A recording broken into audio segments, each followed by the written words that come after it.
Swayam Prabha, Digital India, Educated India.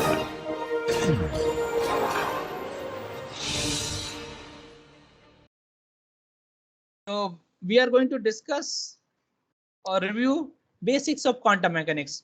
Now you don't need too much of quantum mechanics, but maybe little bit of quantum mechanics is kind of you have to just brush it up, right? So in last lecture we had a preview of semiconductors, and we found that there are electrons and holes, right? And these electron and holes we viewed them as particle, right? So for particle you don't need to solve wave equation, you can just treat them as particle. So for example, let's say you have a certain electron here, you have a certain electron here, right? And if there is a force on it, force on electron will be how much? Q times electric field, right? And then it will be accelerated, right? Then from this you can find out the velocity, the position with time as a function of time. So this is all Newtonian mechanics, right?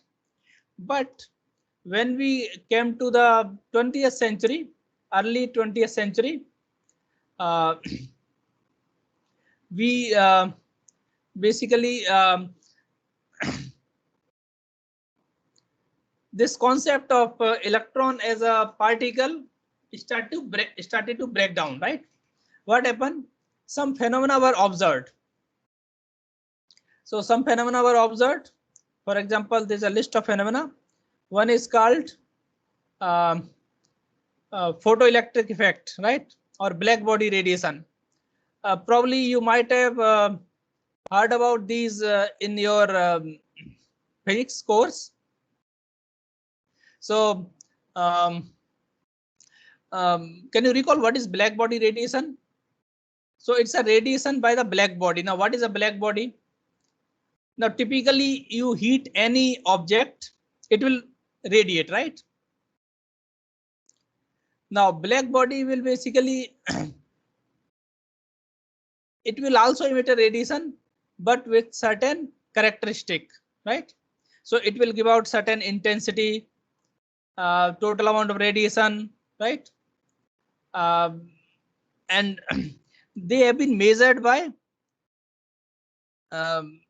scientists, that what is the intensity as a function of wavelength. So this y-axis is the intensity, x-axis is the wavelength.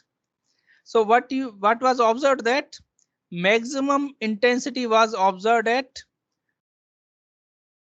certain temperature. So for a given temperature, the maximum intensity was observed at wavelength equal to 2900 by T. Now here T is in Kelvin and this wavelength is in micrometer. So for 300 Kelvin, lambda peak will be 2900 by 300. So 29 by 3. So at 300 Kelvin, lambda peak comes out to be around 10, right? 29 by 3, right? So you can around 10, right? Micrometer, right? So this was kind of universal, right? It was independent of the material, right? So you see here at larger wavelength, intensity goes down. At lower wavelength also intensity goes down. Now classically what we expected, that as you increase the wavelength, intensity should go down, but at lower wavelength intensity is basically increasing unlimitedly. So this is this phenomena is also called ultraviolet catastrophe. So but this did not explain the observed spectrum. So what what was the solution for this one? There is one scientist called Planck, right? He assumed, just to explain this behavior, no reason was given why the choice, just to explain this behavior, uh, this quantization of energy was introduced, right? So energy was assumed to be h nu, right? Nu is basically frequency, right? So you can write either h nu or you can write h bar omega.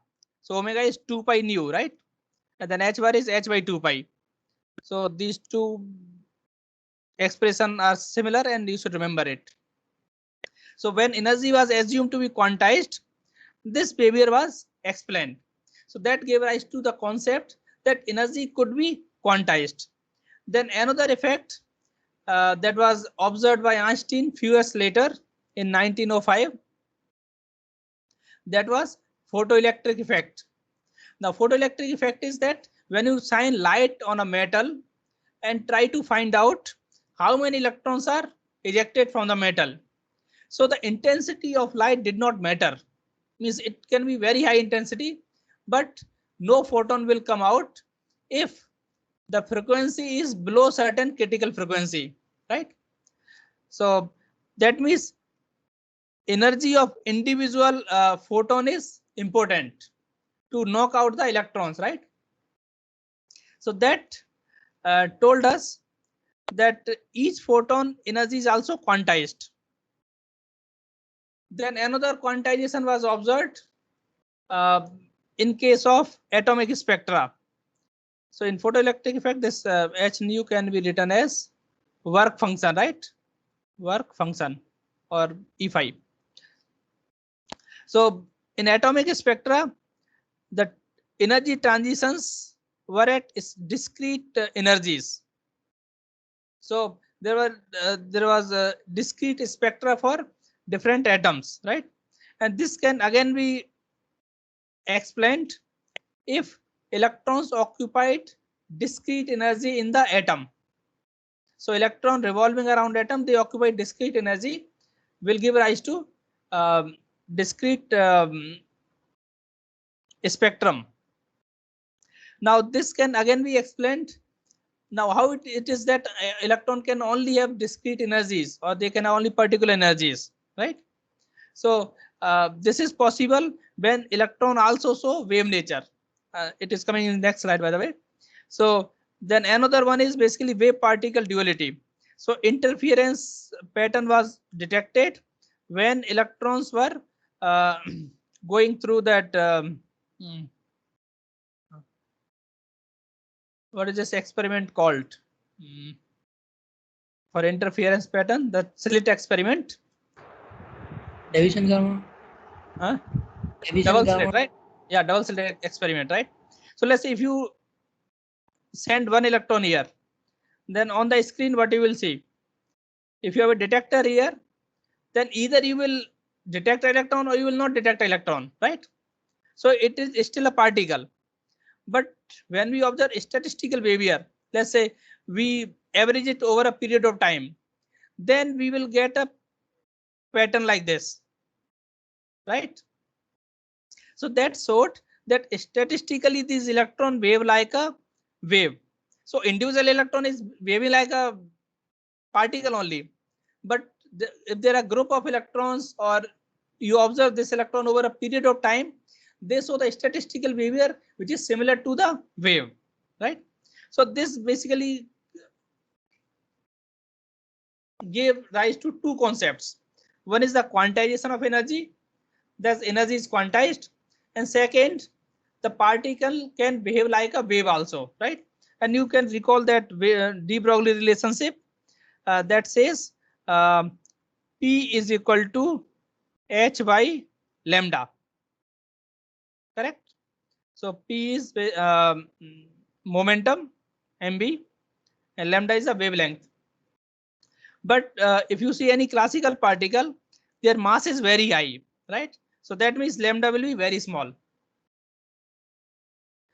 Now, how can we get a decent lambda? If mass is less and so if mass is less, then lambda will be long, right? If mass is more, lambda will be less. So electron, their mass is less and they are accelerated at certain energy, their velocity can be controlled, right? So if they are moving at higher velocity, wavelength will be small. So smaller the wavelength, easier it is to recognize as a wave, right? And you can do some simple calculation also for photon and electron.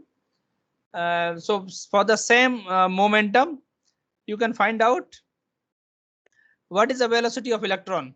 Okay, that you try as homework. You will see it will be small enough. Okay. Now, what is the need for quantum mechanics, right? So in previous slide, we have discussed different phenomena that gave rise to the requirement of quantum mechanics, right? And that also emphasized that we have to solve some kind of wave equation, right? Because these electrons are particles, but they also behave like waves in at atomic dimensions, right? So at atomic dimension, these electron behave like a wave, right? So we have to find out the equation which will govern these electrons, right? So these electrons are basically um, around atom, they are moving around, but these atoms, we are not in semiconductor, we are dealing with crystal, right, which is group of atoms. So these are the atoms here and they have their individual potential field, and let's say one electron is moving around here. So this is, you can say, surface, and this V naught is surface potential. So this is basically the work function energy. EV naught is the work function energy that is required to knock out the electron, and otherwise this electron is confined in this box here and is moving around, right? Now you notice here at this boundary, what is the probability of finding electron? So at this boundary, just at this boundary, there should be no electron here. Just at this boundary, there should be no electron here. And rest can have any wave function here, right? So which equation will govern this behavior of electron, right? So that is a subject matter of quantum mechanics, right? Now let us slightly go to the atom again. So in atom, it was assumed that electrons are moving around the nucleus, right? So this is a nucleus. Electrons are moving around this nucleus. Now, if you assume it like a solar model, now in solar model also there are discrete orbitals, right? If electron is just moving like that, what will happen? It is accelerated, and accelerated charge will emit radiation. And if radiation emitted, its energies, electron is losing its energy, right? That means what will happen? It will eventually fall down at the nucleus, right? So atom will be unstable and spectra will be continuous. It will not be discrete. So this model was proposed, wave model, that only certain modes are allowed, and certain modes are basically, uh, let's say atom is, electron is at distance r from the nucleus. So the circumference is 2 pi r. Now 2 pi r is uh, should be multiple of lambda. Why? Because when electron come back here, it should come back in the same phase, so that it is consistent. If it is out of phase, then what will happen? It will average out and the wave will disappear. Correct? So only certain modes for which n lambda is equal to 2 pi r is allowed. And then momentum we know P is h by lambda, right? So if you combine these two, mvr will be h by lambda times n lambda by 2 pi. So you multiply these two. M v 2 pi r is n lambda times h by lambda, right? So lambda lambda cancel and nh by 2 pi, right? Or you can say nh bar. So mbr is nh bar. Now what is mbr? mbr is momentum, angular momentum, right? mv is momentum, mbr is angular momentum. Now angular momentum is n times h bar. So it can be h bar, 2h bar, 3h bar. That means it is quantized. So only quantized angular momentums are allowed. So for example, for single atom, for example, hydrogen like atom with one electron, if the atomic number is Z, you can write three equations here, right? That angular momentum is quantized, mbr is nh by 2 pi. Then these forces are balanced, right? So electron orbiting around mv square by r, and the attraction force due to nucleus qz times q by 4 pi epsilon naught r square, they are equal. And the total energy of electron is given by kinetic energy plus potential energy, right? So if you solve this, you can obtain the expression for radius, and radius is n square by z times a naught, right? So and a naught is called Bohr radius, it's a constant. And then energy is E naught by n square times z square, right? Because hydrogen has z equal to 1, so you can just write E naught by n square. And this E naught is called Rydberg constant. So first orbital energy is minus 13.6. So if you plot energy like this, and if this is your reference, then after 13.6, electron is free, right? So beyond that, energy will be continuous, and below that, energy will be discrete. And you can also get the transition energy from here between two states. Let's say state with n, integer m. So let's say n equal to 1, m equal to 2. So 2 to 1 transition will give 13.6 times 1 minus 1 by 4, right? So this will be the energy of first transition. So 3 by 4 times 13.6 electron volt. So basically, now we need a suitable wave equation to describe the boundary conditions and describe the properties of this electron, to find the probability of finding electron, and their velocity, their momentum. So all these things can be found using the wave equation, right? So that wave equation is called Schrodinger equation, and that we will begin our discussion in next class, right? So it's 8:57. I'm just stopping the recording now.